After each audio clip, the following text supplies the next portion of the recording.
Want to talk about the Owl House? Yes. I've seen the first episode, and I'm going to say this outright. I love that Lilith is making friends with Hootie. I know. I love that. I know. It's just like, of all things, I would have never guessed. Everyone else mistreats the shit out of Hootie. Yeah, sometimes he deserves it, sometimes not so much. Yeah, that's what I was going to say. Like, he deserves it about half the time, but it is actually, like, really sweet to see the two of them, like, not only just getting along, but obviously, like, growing as characters together, plus the fact that Lilith is the only one who actually likes Hootie. It's just fucking great. Like, seriously. Especially when everyone else discovers what's going on. They're just like, what the shit? It really is a far out concept, and it at least gives, Hootie his dues, and when it comes to Lilith, it's just like, It really humanizes her character. Yes. I know a lot of people are really, really still kind of salty about what she did to Ida, and for good reason. It was a shitty thing to do, and it's like, you really done fucked up. So, having it be these two who tend to get the shit end of the stick in a lot of situations, it feels super fitting. I've forgotten the name of this character. It's the Emperor's new lapdog dude, the golden mask motherfucker. Oh, almost had it. He's called the Golden Guard. Golden Guard, okay. I realistically wasn't even trying to name him. I was just describing him. Yeah, I mean, that's all you could really say, honestly. He hasn't been given an actual name, so... Yeah, the Golden Guard. Gonna lie, I like this character as a villain. He's clearly got all that snarky sass, like that teen boy sass that, it's gonna make... I get the feeling it's gonna just kind of casually remind Luce, oh right, I swing both ways. I get that kind of vibe. I don't know. Maybe it's just me, but I like him. He's funny. He's sassy. He's witty, and those are just all the things I look for in a character. Yeah. Dana Terrence put out there that he's 16. How old is this again? Like 14? I thought she was like 13. That seems to be the normal age that you... Oh, 14? Oh god, she's older than I thought she was. Ow, shot in the dark.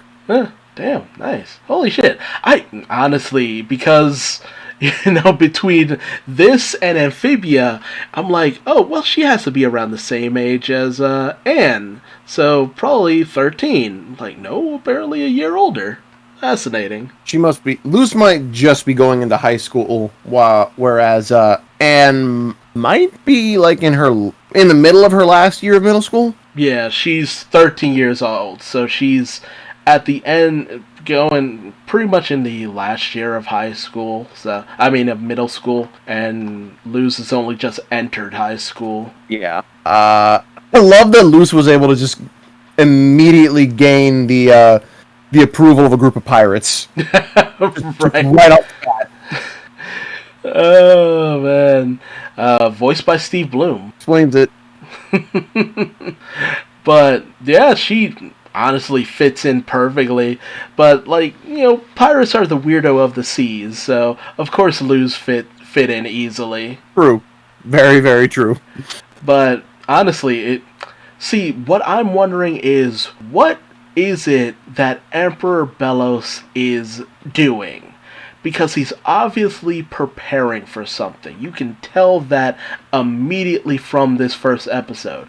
He wanted that monster gone.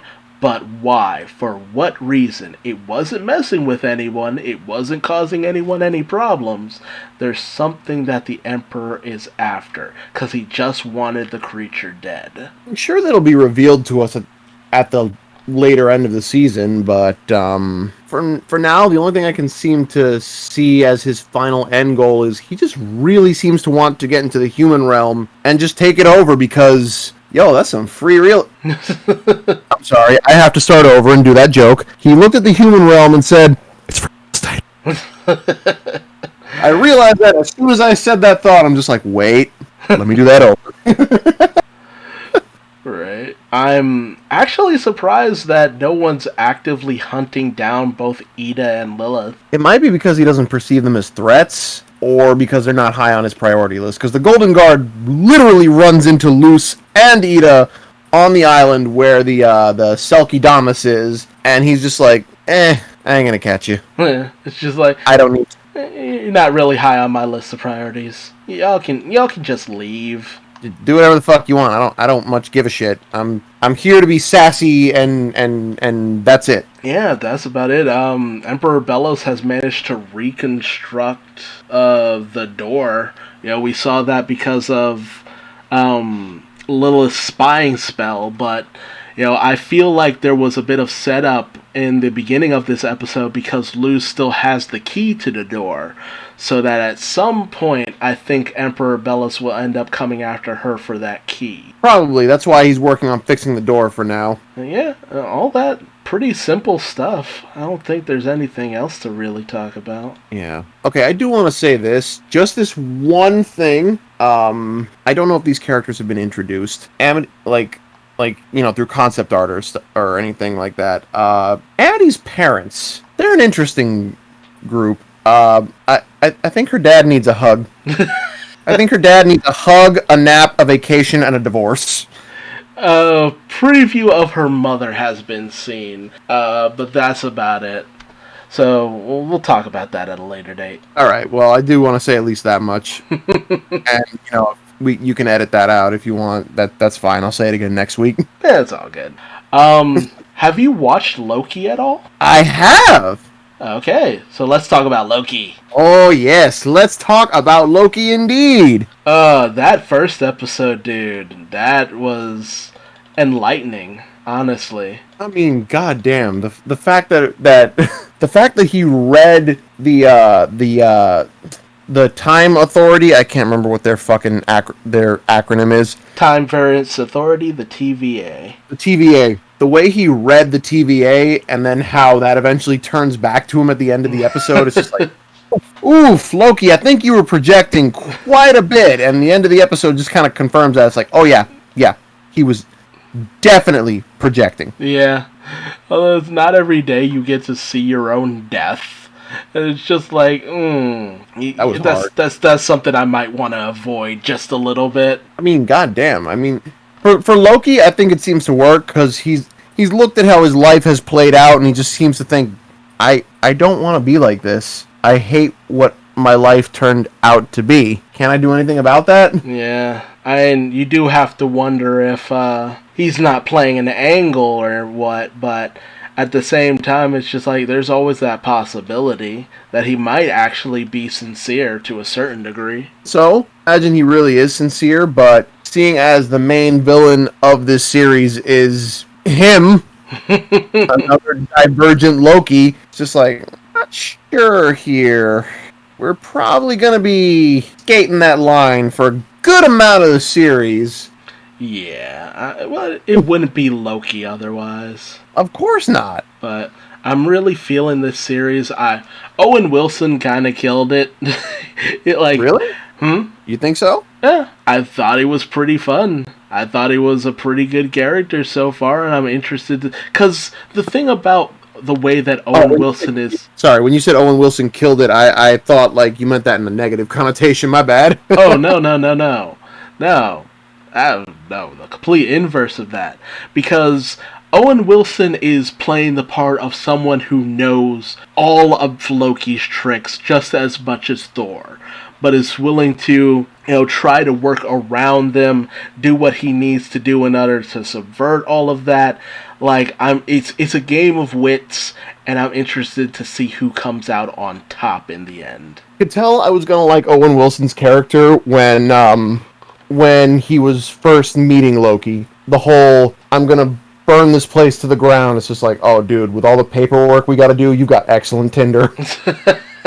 Like, you can start with my office. I'll show you the way. I especially love the part, like, this place is a nightmare. That's a different department. But I will help you burn that one down.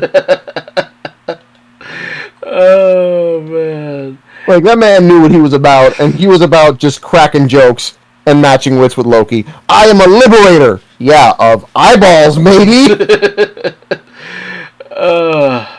Honestly, Like, he gives Loki that really desperately needed kick in the dick to just be like, listen, I get why you want to do this, but you're really going about it the wrong fucking way. Mm-hmm. Just the fact that like Loki's whole purpose in life is to make the best come out of others by being the worst version of himself is just like shit.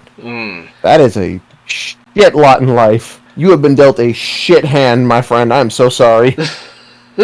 It sucks too, because like when you have Loki's entire life play out in front of him and in front of all of us, because like we've seen the progression of this over the span of a few years. We're looking at it all play back like in the span of a couple minutes, and I mean it's definitely fucking traumatizing for Loki himself. But like when you look over all that and you see it, you just think, damn, that's what your life ultimately amounted to. You did all this terrible shit, and it brought out the best in everyone around you, but it just made you more miserable. Yeah. And when you finally started to be the best version of yourself, you immediately died because, your past caught up with you. Yeah. That shit was hard to take.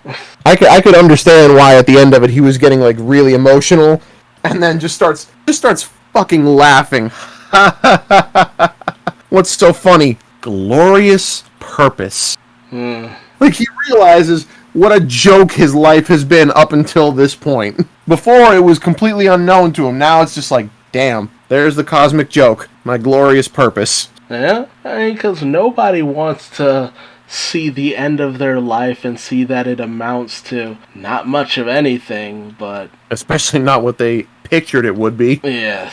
Because we enter this with him even saying that, the reason why the Avengers came back in time was to stop his glorious ascension. Like, this man had been breathing his own hype for a good long time, and it took a hard look at how all of that glorious purpose ended up for him to realize just how inglorious his life had been. Yeah. The fact that he actually got emotional when he saw Odin saying both to him and to Thor, I love you, my sons, it's just like, oof. He doesn't want to admit it, but he still wanted his daddy's approval.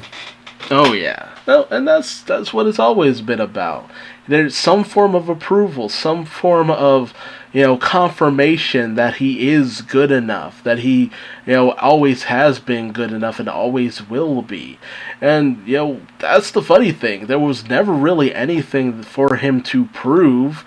All he really ever needed to do was just be a better person, but he just couldn't let himself just be that person. And Loki feels too relatable. Exactly. Like, that's the the more thing. you talk about it, the more I'm just like, shit, this is hitting way too close to home. Well, that's been the thing about all of these Marvel series is, like, it's basically, all of this turns out to be Therapy the series. Yeah, WandaVision was more or less her going through the stages of grief. Mm-hmm. Primarily denial. For a good chunk of the series, it was primarily denial. When it came to Falcon and the Winter Soldier, it was more or less just coming to terms with how your life had gone, especially if it had gone a way you didn't really want it to, and you just went to like one of the worst possible places you could. Mm-hmm. For Bucky, it was more or less that, just making peace with his past. For Sam, it was I feel like it was coming to accept a heavy burden of responsibility.